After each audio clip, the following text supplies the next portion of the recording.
Hello students, আমি Nitish sir জ্ঞানজ্যোতি coaching সেন্টারের পক্ষ থেকে তোমাদের প্রত্যেককে জানাই আরও একবার স্বাগত।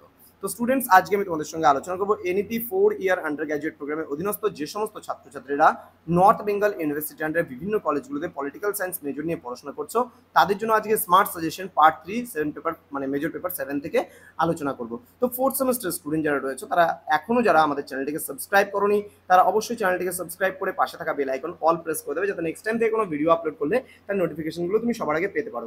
এছাড়া তোমরা যারা ভাবছো যে অনলাইনে আমাদের সেন্টারে যুক্ত হবে, তারা অবশ্যই যোগাযোগ করবে আমাদের অফিসিয়াল নাম্বার 7076398606 নাম্বার অথবা 6295916282 নাম্বার। ওকে, তোমাদের টোটাল কোর্স ফি রয়েছে 1199 রুপিস। এর বিনিময়ে তোমরা পেয়ে যাচ্ছ পুরো প্যাকেজিং কোর্স। তো দেরি না করে আজই যোগাযোগ করবে আমাদের সঙ্গে এবং যুক্ত হয়ে যাবে আমাদের অনলাইন ক্লাসে। তো তোমাদের 3 মার্কসের জন্য স্মার্ট সাজেশনে কি কি রয়েছে চলো একটু দেখে নেওয়া যাক। প্রথম প্রশ্ন, write a short note on Jallianwala Bagh major. অর্থাৎ এখানে কি বলছে, জালিয়ানওয়ালাবাগের হত্যাকাণ্ড আমরা 6-এ পড়ে নিয়েছি, সুতরাং এখানে না পড়লেও চলবে। এই প্রশ্নটা ভালো করে পড়বে। Write a note on moderate and extremists, ভালো করে পড়বে। মাউন্ট ব্যাটেন প্ল্যান খুব ভালো করে পড়বে। হোম রুল মুভমেন্ট আমাদের 6-এ পড়া হয়ে গেছে। খেদা সত্যাগ্রহটা এখানে পড়বে। চম্পারণ আর আহমেদাবাদটা আমরা বড়তে পড়বো। আচ্ছা, তোমার এখানে বলছে right what were the basic objectives of forming the National Congress. Okay, এই কোশ্চেন্সটা ভালো করে পড়বে, ভীষণ ভালো করে পড়বে।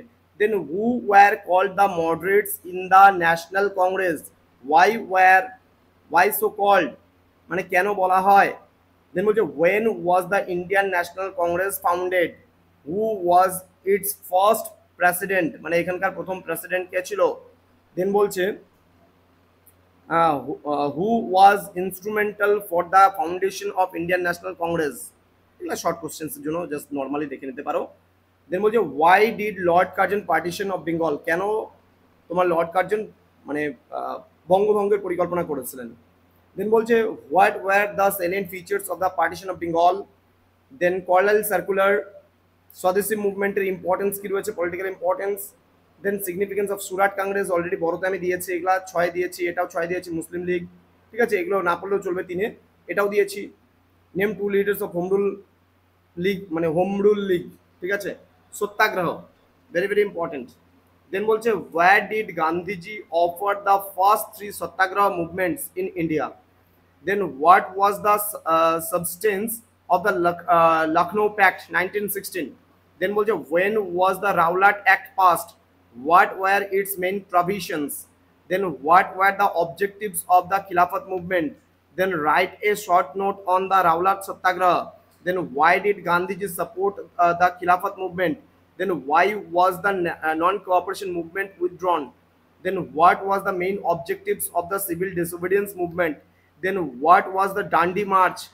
এই কোশ্চেন্সগুলো দেখো প্রচুর কোশ্চেন্স হয় এই পেপার থেকে, সুতরাং একটু বেশি করেই দিলাম। কোশ্চেন্সগুলো ভালো করে পড়ো, কারণ দেখো এখান থেকে তোমার এই প্রশ্নটা বড় থেকে হয়ে যাচ্ছে, এই প্রশ্নটা বড় থেকে হয়ে যাচ্ছে। কুইট ইন্ডিয়া মুভমেন্টের ব্যাকগ্রাউন্ড বড় থেকে হয়ে যাচ্ছে। কুইট ইন্ডিয়া মুভমেন্টে গান্ধীজি অ্যানাউন্স কেন করেছিল, এটাও আমাদের হয়ে যাচ্ছে। চৌরি চৌরা ইনসিডেন্টটা খালি এক্সট্রা এখান থেকে পড়তে হচ্ছে, ঠিক আছে। ডান্ডি মার্চটা এক্সট্রা পড়তে হবে এখান থেকে। বাদ বাকিগুলো তো বড় কোশ্চেন থেকেই ম্যাক্সিমামটা হয়ে যায়। যে খিলাফত মুভমেন্ট অলরেডি এটাও আমরা 6 দিয়েছি, ভালো করে পড়তে হবে। রাওলাট সত্যাগ্রহ এটাও বড়তে আছে। খিলাফত মুভমেন্ট আমরা বড়তে দিয়েছি। তো এই প্রশ্নগুলো যেগুলো যেগুলো দিলাম সেই প্রশ্নগুলো খুব ভালো করে পড়ে নেবে, তাহলে কিন্তু তোমরা 3 মার্কসের অল কোশ্চেন্স কমন পেয়ে যাবে। যারা জ্ঞানজ্যোতি কোচিং সেন্টার অফিসিয়াল ইউটিউব চ্যানেলটিকে এখনো সাবস্ক্রাইব করেন, তারা অবশ্যই চ্যানেলটিকে সাবস্ক্রাইব করে পাশে থাকা বেল আইকন অল প্রেস করে দাও, যাতে নেক্সট টাইম থেকে কোনো ভিডিও আপলোড করলে তার নোটিফিকেশন তুমি সবার আগে পেতে পারো। তোমাদের উজ্জ্বল ভবিষ্যৎ গড়ে তুলবো আমরা, এটাই কিন্তু আমাদের প্রতিশ্রুতি। দেখা হচ্ছে খুব তাড়াতাড়ি আরো একটা নতুন ভিডিও নিয়ে, নতুন কোনো ক্লাস নিয়ে। তোমরা প্রত্যেকেই ভালো থেকো, সুস্থ থেকো। Thank you so much, thanks for watching after all, thank you.